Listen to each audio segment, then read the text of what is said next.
Before the Indian Army can think about leaving Bangladesh, 93,000 Pakistani prisoners of war will have to be transported to India. 25,000 of them are here in the Dhaka cantonment getting ready to leave, guarded from possible Bengali vengeance by the men with whom less than a fortnight ago they were at war. The Indian Army's Chief of Staff, General Sam Manekshaw, who's been paying a two-day visit to his troops in Dhaka, says that at the moment some 3,000 prisoners of war a day are being taken out of the country. He hoped that by the beginning of next month the daily average would be 10,000 and that in any case by the 15th of January all of them would be in Indian prisoner of war camps. By that date too, the General said, he would have reduced Indian armed forces here by 25,000. But they still can't all go home.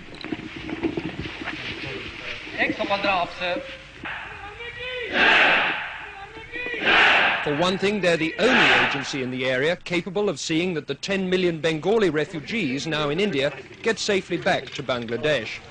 For another, Indian soldiers, no matter how much the Indian government likes to play this down, are the only people capable of keeping law and order here and protecting minority groups from Bengali retribution.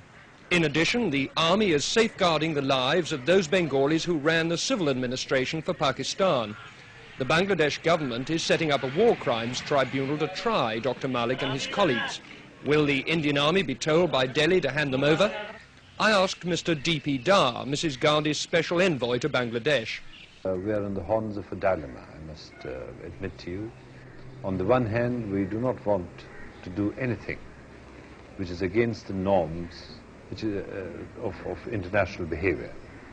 Nor do we want to do anything, on the other hand, which would even remotely impinge on the sovereign rights of the Bangladesh government and Bangladesh state. What does that mean in practice? Are you going to hand people over to a war crimes tribunal or not? That means, for the time being, that the position is being legally examined. As any victorious army would be, Indian armed forces are now deeply involved for the foreseeable future in the way this new country is going to develop. Richard Lindley, News at 10, Dhaka. The train is on its way to the river port of Narayanganj, a dozen miles away. The operation began long before dawn. At the cantonment siding, Brigadier H.S. Clare supervised the loading of the train.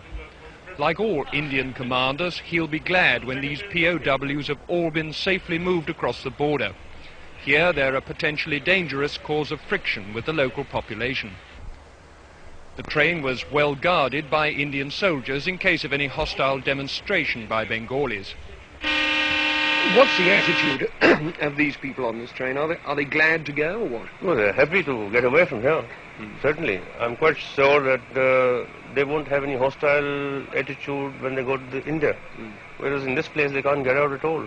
Are you worried about any demonstrations on the way to the boat? No, I'm not, because I think we've taken sufficient precautions to make sure that nothing happens. At Narayanganj, a Pakistani naval commander organized the embarkation. All commanders of the group, report to me immediately here. Apart from their military kit, the men took nothing with them but food and cooking equipment. The railway line ran right onto the dockside, sparing them the humiliation of a jeering Bengali crowd. Even so, a small group on the roof of a harbour building broke into jubilant shouts as the prisoners trudged down the quayside.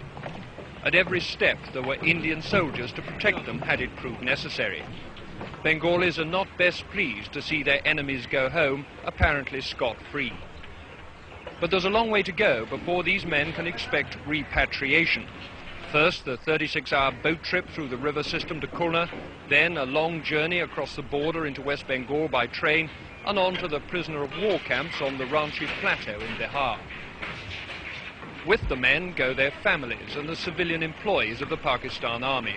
But there's no indication yet that other West Pakistani civilians, like the police chief or even the staff of Pakistan International Airways, are going to be moved.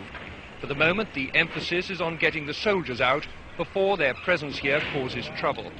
And because many are still being brought into Dhaka from outlying areas, there are now 33,000 people to be shipped down the river. For those Bengalis cheering on the roof there, it's another day to savour the sweet taste of victory. For these prisoners of war, the bitterness of defeat.